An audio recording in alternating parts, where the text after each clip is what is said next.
Mheshimiwa, tuna zoezi zito sana, naomba mtulie. Spika anaweza kusitisha shughuli za bunge ili kutoa nafasi kwa mwanasheria mkuu wa serikali kuandaa azimio na kumthibitisha waziri mkuu na katibu wa bunge kuandaa karatasi za kura.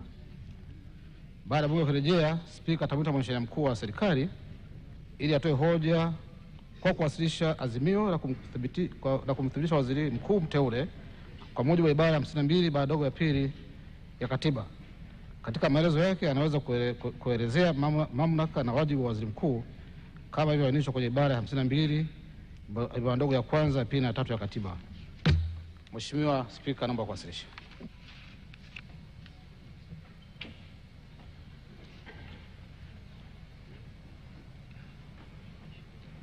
Mheshimiwa Bunge, leo hatutengui kanuni za bunge, sababu anayeleta hati hiyo ni mwanajeshi na ni askari, na wao wana fursa kuingia ndani kwa mujibu wa kanuni zetu.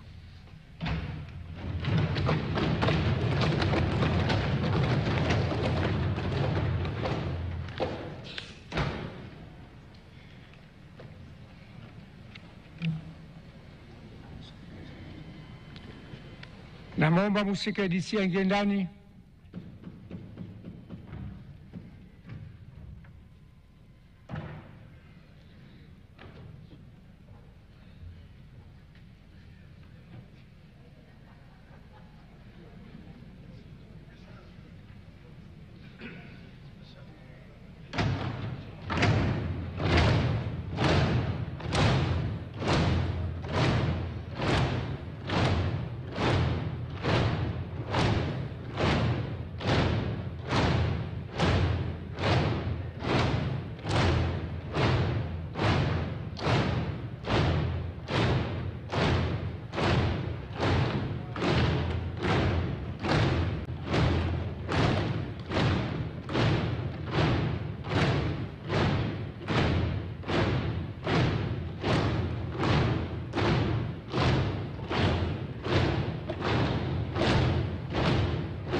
wa Jamhuri ya Muungano wa Tanzania. Mheshimiwa Spika, nimeelekezwa na Mheshimiwa Rais Dr. Samia Suluhu Hassan na Amiri Jeshi Mkuu wa Jamhuri ya Muungano wa Tanzania kuwasilisha ujumbe maalum kwako. Kwa heshima na taadhima, naomba nikukabidhi.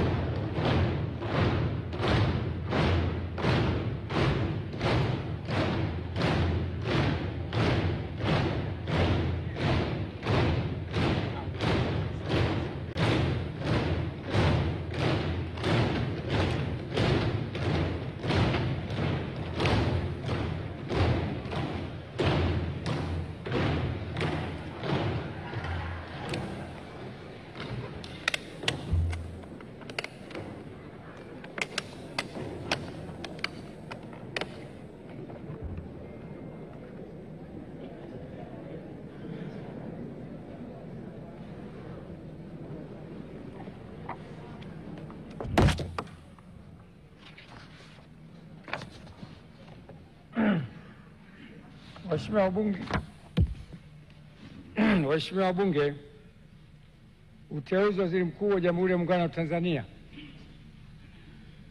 Mheshimiwa Spika, kwa mujibu wa Katiba ya Jamhuri ya Muungano wa Tanzania ibara ya 51 kifungu kidogo cha pili, Rais wa Jamhuri ya Muungano wa Tanzania baada ya kushika madaraka yake ndani ya siku 14 atamteua mbunge wa kuchaguliwa kutoka katika jimbo la uchaguzi anatokana na chama cha siasa chenye wabunge wengi zaidi, au kama hakuna chama cha siasa chenye wabunge wengi zaidi, basi atateuliwa anaelekea kuungwa mkono na wabunge wengi kwa waziri mkuu wa Jamhuri ya Muungano wa Tanzania. Hata hivyo, waziri mkuu atakayeteuliwa hatashika madaraka hayo hadi uteuzi wake umethibitishwa na bunge kwa azimio tukaungwa mkono na kura za wabunge walio wengi. Hivyo, kwa kutekeleza matakwa hayo ya kikatiba, nimemteua Mheshimiwa